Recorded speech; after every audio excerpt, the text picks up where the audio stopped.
तो स्वागत है गाइस आपका एक नई सीरीज में इस चैनल पे, जिसमें हम पढ़ने वाले हैं अबाउट मॉडर्न जावास्क्रिप्ट, जो ES6 हम कहते हैं, ECMAScript 2015 का जो अपडेट था जावास्क्रिप्ट का।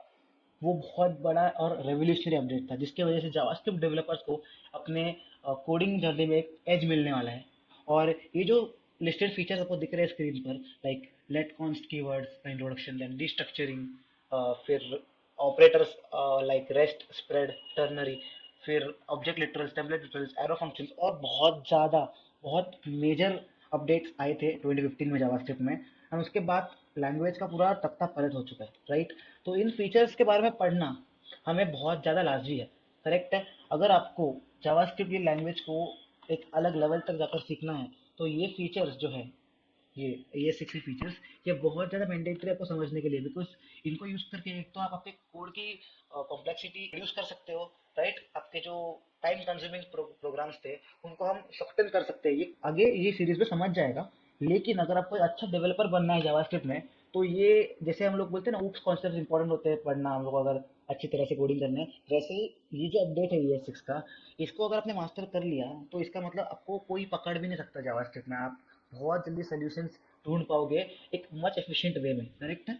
इस इंट्रोडक्टरी वीडियो का इतना ही रीजन है कि आपको हर एक फीचर के बारे में थोड़ा बहुत बताया जाए, एंड आपको पता चले कि क्या क्या फीचर एक्चुअली हुए थे, एंड इस सीरीज से आप कैसे बेस्ट एक्सट्रैक्ट कर सकते हो। मैं इतना आपको ये तो नहीं कहूँगा कि आप मास्टर बन जाओगे इस कॉन्सेप्ट में after watching all this videos, but I can assure you that मैं आपको पुश दे दूंगा कि आप, अगर आप ये वीडियोस देख सकते हो, क्योंकि कितना भी मैं सिखाऊँ आपको, अगर आप प्रैक्टिस नहीं कर रहे हो, अगर आप अच्छी तरह से उस कोडिंग के नॉलेज को अप्लाई नहीं कर रहे हो, हैंड्स ऑन नहीं है आपका कोडिंग में, तो यार it's a bad news for you कि आप कभी कोडिंग में आगे एक्सेल नहीं कर पाओगे।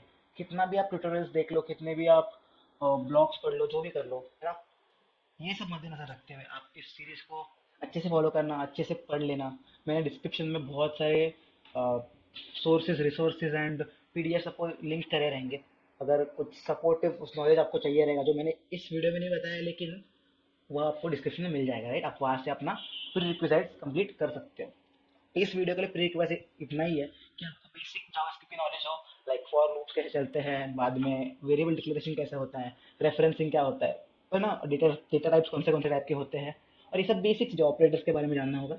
तो वो सब आपको अगर पता रहेगा, तो आप अच्छी तरह से क्वालिफाइड हो ये सीरीज को अच्छी तरह से फॉलो करने के लिए, ठीक है। फिलहाल अभी हम देखते हैं कि ये लेट कॉन्स्ट कीवर्ड का इंट्रोडक्शन क्यों हुआ था। एक छोटा सा एक एग्जांपल के थ्रू इसको समझने को ट्राई करता हूँ। आप स्क्रीन पर देख सकते हो, एक छोटा सा कोड लिखा है, बहुत बेसिक सा कोड है, जहाँ पर मैंने पहले एक वेरिएबल को इनिशियलाइज करा है, मैसेज नाम के वेरिएबल को वार कीवर्ड यूज करके। फिर मैंने उस मैसेज में एक स्ट्रिंग स्टोर कर दी, और फिर उसको बेसिकली कंसोल लॉग कर दिया, ठीक है। अगर मैं सेव करूँ तो आपको राइट साइड में दिख जाएगा कि हेलो वर्ल्ड दिख रहा है ना, इंडेक्स JS3, मतलब यही लाइन से वो आउटपुट आ रहा है, ठीक है। बट अगर मैं यही इनिशियलाइजेशन अगर मैं कंसोल लॉग के बाद में करूँ, फिर भी उसमें कोई इशू नहीं है। बट समझो, आपके लिए तो सही है कि एरर नहीं आ रहा है, आप एज ए डेवलपर खुश हो जाओगे। लेकिन प्रैक्टिकली सोचो कि एक वेरिएबल जो इनिशियलाइज ही हुआ ही नहीं है, उसको हम पहले डिक्लेयर कैसे कर रहे हैं, उसको डिस्प्ले कैसे कर रहे हैं, है ना, उसके इनिशियलाइजेशन के पहले। ऐसा समझो कि एक बच्चे का जन्म हुआ ही नहीं है, लेकिन उसका नामकरण हो चुका है, एंड उसे स्कूल में भर्ती भी कर दिया, समझ रहे हो, उसको रिकग्नाइज भी किया जा रहा है। तो ये प्रैक्टिकली पॉसिबल नहीं है। तो ये सबसे बड़ा ड्रॉबैक था वार कीवर्ड का, है ना। और इसको हम लोग ओवरकम करने के लिए हमारे जावास्क्रिप्ट डेवलपर्स ने, कम्युनिटी ने, ES6 के एक मेजर फीचर जो है लेट और कॉन्स्ट, ये दो कीवर्ड्स को इंट्रोड्यूस करा गया है। अब मैं सेम कोड आपको लेट और कॉन्स्ट के मदद से लिख के दिखाऊंगा। अभी अगर मैंने ऐसा कुछ लिखा होता, फॉर एग्जाम्पल देखो, ऐसा लेट लिख दूँ, तो देखिए, uncaught reference error, cannot access message one before initialization, exactly my point। यही मैं प्रूव करना चाह रहा था कि यहाँ पर var इनिशियलाइजेशन बाद हो रहा है, फिर भी उसे पहले रिकग्नाइज करना अलाउ कर रहा है ना, जो प्रैक्टिकल वर्ल्ड में पॉसिबल नहीं है ना, रियल टाइम ऑपरेशंस में। तो वो हमें एडेड लेयर लेट प्रोवाइड करता है कि भाई इनिशियलाइज किए बिना आप उसमें कुछ भी छेड़छाड़ नहीं कर सकते, कुछ भी उसमें मैसेज नहीं डाल सकते, कुछ स्टोर नहीं कर सकते, उसे डिस्प्ले नहीं कर सकते। कि पहले आइए और इनिशियलाइज करिए, फिर ही वो होगा। अगर अभी मैं सेव करूँ, तो आप देख सकते हो कि हेलो वर्ल्ड यहाँ पर प्रिंट हो चुका है। अगर 1 2 3 लिखूँ, आप समझ सकते हो कि इंडेक्स जस्ट 7, मतलब इसी लाइन से वो प्रिंट आ रहा है। मतलब पहले इनिशियलाइज करो, और फिर ही उसके साथ आप कुछ भी अपडेशंस कर सकते हो, है ना। तो ये एक बेसिक फर्क है वार और लेट में, और कुछ नहीं। ये वेरिएबल डिक्लेरेशन के लिए दोनों भी यूज किए जाते हैं, दोनों भी इंटरचेंजेबली यूज करे जा सकते हैं। तो ये एक बेसिक डिफरेंस था। अब पॉइंट आता है कि भाई ठीक है, लेट तो समझ गया, पर अब ये कॉन्स्ट क्या है, कॉन्स्ट क्यों आ गया अलग से, है ना। तो अभी समझते हैं हम लोग। अभी हम ट्राई करते हैं, एक काम करते हैं कि ये मैसेज वन है ना, उसको अल्टर करने ट्राई करते हैं, ठीक है, यहाँ पर। और अभी आउटपुट क्या आएगा गेस करिए। करेक्ट, अभी आउटपुट आया कुणाल, है ना। क्योंकि पहले वर्ल्ड वर्ल्ड 1 2 3 था, हेलो वर्ल्ड 1 2 3, और फिर मैंने उसको तुरंत यहाँ पर चेंज कर दिया, हार्ड कोड करके। हाँ, इसलिए कोई प्रोग्रामिंग लॉजिक से चेंज नहीं किया है, इसको मैंने हार्ड कोड उसको डिक्लेयर किया है ना, वापस उसको री इनिशियलाइज किया, message one equal to Kunal करके। पर ये भी एक एज केस होनी चाहिए, बिकॉज ऐसा मैन्युअली कोई भी आके चेंज नहीं करना चाहिए ना वैल्यूज, आपके वेरिएबल्स की वैल्यूज को सेव करना बहुत इंपॉर्टेंट होता है। हाँ, कई कई जगह पर कभी कभी लगता है ऐसा मैन्युअली इनिशियलाइज करना, लेकिन मोस्ट केसेस जो है हमें हम चाहते हैं कि जो भी वेरिएबल्स में अपडेशंस हो वो थ्रू प्रोग्रामिंग लॉजिक हो। और लेट का भी एक ड्रॉबैक समझ रहे हैं हमें कि हम हमारे वैल्यू को मैन्युअली भी चेंज कर पा रहे हैं यहाँ पर, जो कि नहीं होना चाहिए। मोस्ट ऑफ केसेस में हम चाहते हैं कि प्रोग्रामिंग लॉजिक के थ्रू ही हमारे वेरिएबल को अपडेट किया जाए। तो ये एडेड लेयर हमें प्रोवाइड करता है कॉन्स्ट। सेव किया, ओके, हेलो यूट्यूब लिख के आ चुका है। पर अब अगर अभी मैं यहाँ पर आकर ऐसा लिख दूँ कि मैसेज टू इक्वल्स हाई, तो देखिए uncaught type error assignment to constant variable, मतलब इसका मतलब कि भाई वो कह रहा है कि कांस्टेंट वेरिएबल जो मैसेज टू है वो ऑलरेडी यहाँ पर डिक्लेयर है, इनिशियलाइज करा हुआ है और डिक्लेयर्ड भी है।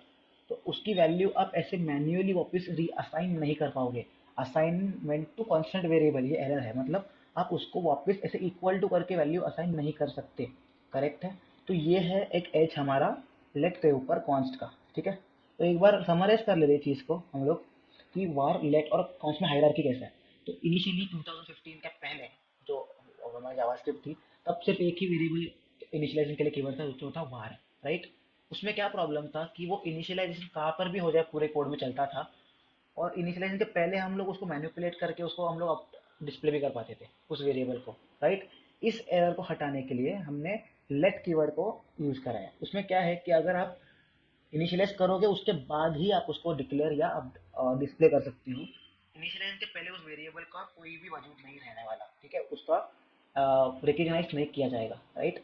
बट इसमें भी एरर था एक कि हम लोग उसे वैल्यू एक बार डिक्लेयर करने के बाद उसको हम लोग री इनिशियलाइज भी कर पा रहे थे, री असाइन भी कर पा रहे थे मैन्युअली, है ना। और ये एक एज केस था लेट कीवर्ड का भी, जहाँ पर रियल लाइफ में हम लोग चाहते हैं कि हमारे वेरिएबल की most of times value only programming logic के थ्रू ही अपडेट हो, है ना।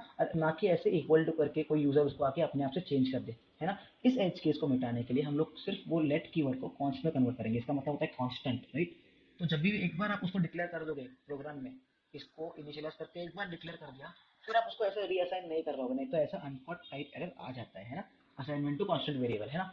तो अभी मैसेज टू कभी भी अगर कोई प्रोग्रामिंग लॉजिक या कोई फॉर लूप में या फिर कोई कॉन्कैटनेशन ऑपरेटर के थ्रू अगर अपडेट होता है तो चलेगा, तो ये हेलो यूट्यूब की वैल्यू बदल सकती है। लेकिन ऐसे असाइनमेंट ऑपरेटर यूज करके इक्वल टू करके आप उसको वापस अपडेट नहीं कर सकते। एक बार मैं आपको कॉन्कैट ऑपरेटर भी यूज करके दिखा देता हूँ, और मैं मैसेज थ्री को डिस्प्ले करता हूँ। तो आप देख सकते हो अभी मैंने क्या किया है, मैसेज टू में मैंने ये हाई वैल्यू को सिर्फ ऐड कर दिया है थ्रू अन प्रोग्रामिंग लॉजिक। कॉन्कैट एक मेथड होती है, स्ट्रिंग की मेथड है, स्ट्रिंग पे हम लोग इसको यूज करते हैं। तो ये मेथड को यूज करके मैंने क्या किया, इस मैसेज टू को मैनिपुलेट कर दिया और मैसेज थ्री में स्टोर कर दिया, है ना। तो मैं देख सकता हूँ कि हेलो यूट्यूब, और उसके बाद उसको हाई कनेक्ट हो चुका है ना। तो इस तरह से हम लोग कॉन्स्टेंट को चेंज कर सकते हैं through programming logic, but not by using an assignment operator, ठीक है। आज के लिए इस वीडियो में इतना ही। आई होप आपको क्लियर हो गया रहेगा कि वार लेट और कॉन्स्ट कब यूज करना चाहिए। वार तो यूजुअली मैं सजेस्ट नहीं करूंगा यूज करना, वार की जगह पर लेट यूज किया करिए। एंड जब भी आपको आपका प्रोग्राम का जो वेरिएबल है उसको सिर्फ प्रोग्रामिंग लॉजिक के साथ ही बदलना चाहिए, ऐसा कोई कंडीशन रहेगा तभी आप कॉन्स्ट यूज करना चाहिए, ओके।